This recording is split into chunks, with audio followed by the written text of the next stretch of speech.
You've been performing for so long, you forgot who you were before the applause. You don't need a new identity. You need to come home to the one you abandoned. It's time to change the narrative. It's time to recognize who you are. You are not an imposter. You are not a mistake. You are not a placeholder in your own life. This is the episode that was not supposed to be recorded. Stick with me while I build this up and we will jump right in. I was up late watching the NBA Finals, the Knicks versus the Spurs. That comeback from the Knicks was improbable, just not supposed to happen. They came back from what appeared to be an impossible deficit by reaching one goal at a time.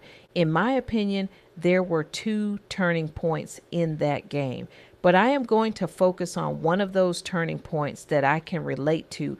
It may be applicable to you as well. It was what Coach Mike Brown said was discussed at halftime. He said sometimes you have to create your own luck.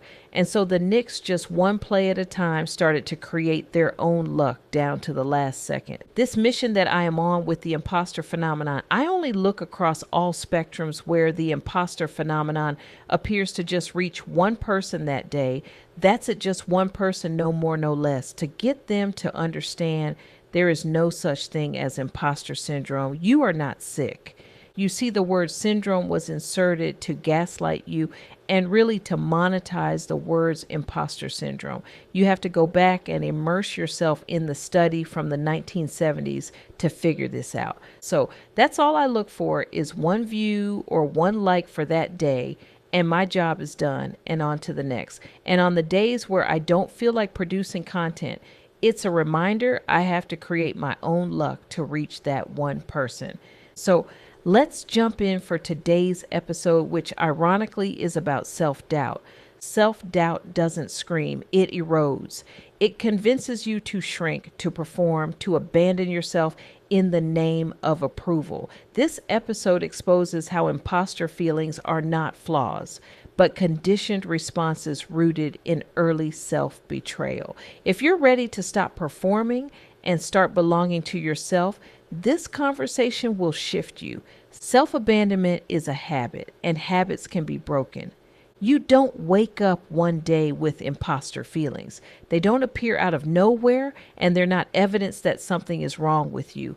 They are the residue of a long-standing habit, the habit of abandoning yourself in order to stay connected, accepted, or safe. Before you ever doubted your competence, you doubted your right to take up space. Before you ever questioned your abilities, you questioned whether your needs, your voice, or your truth were allowed to exist. Imposter feelings are not random. They are the predictable outcome of a nervous system trained to prioritize belonging over authenticity. The first time you betrayed yourself wasn't dramatic. It was subtle. It was the moment you swallowed a truth because telling it would have made someone else uncomfortable. It was the moment you performed calm when you were overwhelmed, or agreeable when you were hurt, or capable when you were terrified. You learned early that belonging required editing yourself, and you internalized that editing as a survival skill. You didn't call it self-abandonment back then. You called it being good, being easy, being strong, being mature. But what you were really learning was how to disappear in plain sight. Over time, that survival skill became a reflex. You didn't ask, "What do I want?" You asked, "What will keep the peace?" You didn't ask, "What is true for me?" You asked, "What will keep them close?" And because the nervous system remembers patterns more faithfully than it remembers facts, you began to confuse peace with approval. You mistook the absence of conflict for the presence of safety, even when the cost was your authenticity. You learned to regulate other people's emotions instead of your own, and you called that love, loyalty, or responsibility. Self-abandonment is not a moral failure. It is a conditioned response. When your early environment taught you that your needs were inconvenient, your emotions were excessive, or your boundaries were disrespectful, you learn to disconnect from yourself to preserve the connection with others. You learn to trade internal alignment for external harmony, and the body, trying to protect you, coded that trade as the correct choice. Your nervous system decided that disappearing was safer than being seen. This is why imposter feelings feel so personal and so shameful. They are not about your competence, they are about your conditioning. When you've spent years performing a version of yourself that keeps you accepted, the real you starts to feel like a threat. The authentic self becomes the danger, and the performance becomes the shield. You don't feel like an imposter because you are one. You feel like an imposter because you've been trained to believe that your true self is too much, too risky, or too unworthy to be seen. The fraudulence you feel is not about your ability, it's about your history. Your nervous system reinforces this belief every time you enter a space where you are visible, evaluated, or expected to lead. It scans for danger, not truth. It looks for signs of rejection, not signs of readiness. It pulls you back into performance mode because performance is familiar and familiar feels safe. This is why you can be highly capable and still feel fraudulent. Your body is loyal to the identity that once protected you, even if that identity is now suffocating you. Your nervous system is not sabotaging you. It is protecting an outdated version of you. The habit of self-abandonment shows up in the smallest decisions. You say yes when your whole body is saying no. You downplay your accomplishments so no one accuses you of arrogance. You apologize for existing in spaces you've earned your way into. You shrink your voice so others don't feel threatened. You overfunction so no one sees you struggle. These are not personality quirks. These are survival strategies. And the more you use them, the more your nervous system believes they are necessary. And here's the part that's hardest to admit. Self-abandonment feels easier than self-honoring. It feels easier to betray yourself than to risk disappointing someone else. It feels easier to silence yourself than to tolerate the discomfort of being misunderstood.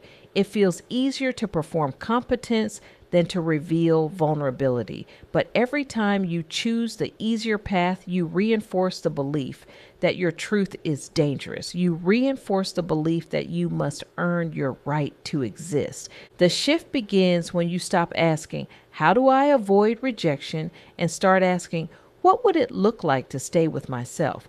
Staying with yourself is not a mindset. It is a practice. It is the practice of noticing when you are leaving yourself in real time. It is the practice of recognizing when your body is slipping into old patterns of appeasement, perfectionism, or invisibility. It is the practice of choosing authenticity even when your nervous system is begging you to perform.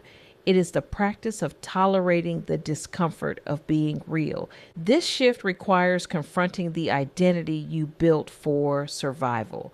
That identity is competent, agreeable, responsible, impressive, and endlessly accommodating. It is the version of you that earned approval, avoided conflict, and kept you safe in environments where your authenticity wasn't welcome. But survival identities are not meant to be permanent. They are meant to get you through, not define who you become. You cannot build a liberated life on a survival identity. Letting go of that identity feels like loss because it is loss. You are grieving the version of yourself that protected you. You are grieving the strategies that once kept you safe. You are grieving the relationships that only knew the performed version of you. But grief is not a sign you're doing something wrong. It is a sign you are finally telling the truth. It is a sign that your nervous system is recalibrating to a new way of being. As you shift from survival identity to chosen identity, you will feel exposed. You will feel uncertain.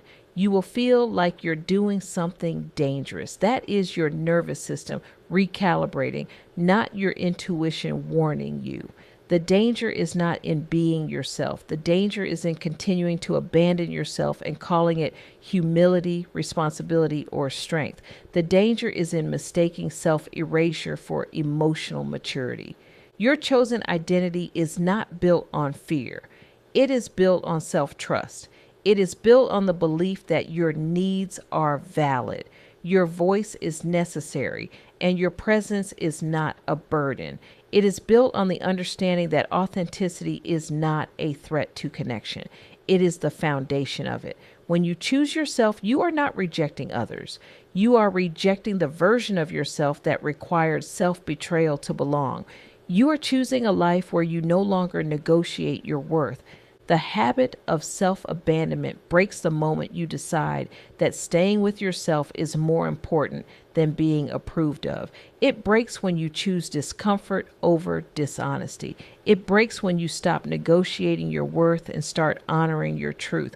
It breaks when you realize that the people who benefit from your self-abandonment were never your safe people to begin with.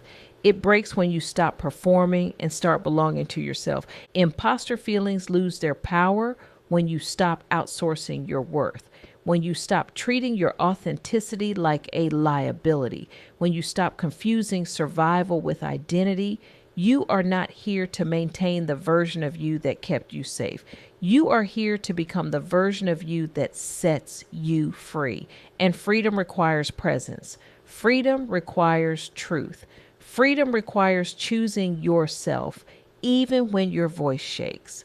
And the moment you choose yourself fully, unapologetically, consistently, the habit of self-abandonment begins to unravel, not all at once, but steadily, not perfectly, but truthfully. And that truth is the beginning of everything you've been afraid to claim. Because the real you, the one you've been protecting, hiding, editing, and performing around, is the one who was worthy all along. So take a breath, settle in, and let's begin the work of separating who you are from who you've been performing to be, because it's time to stop performing and start belonging. Welcome to the work. Welcome to the becoming. Welcome to Unmasking the Imposter.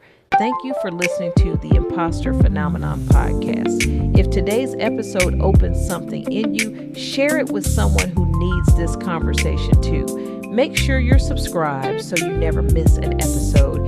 And if you're ready to go deeper, get ready to join our community where we're doing the real work of reclaiming identity, rewriting narratives, and rebuilding belonging from the inside out. Remember, you are not an imposter. You are not a mistake. You are the author, and your story is far from finished.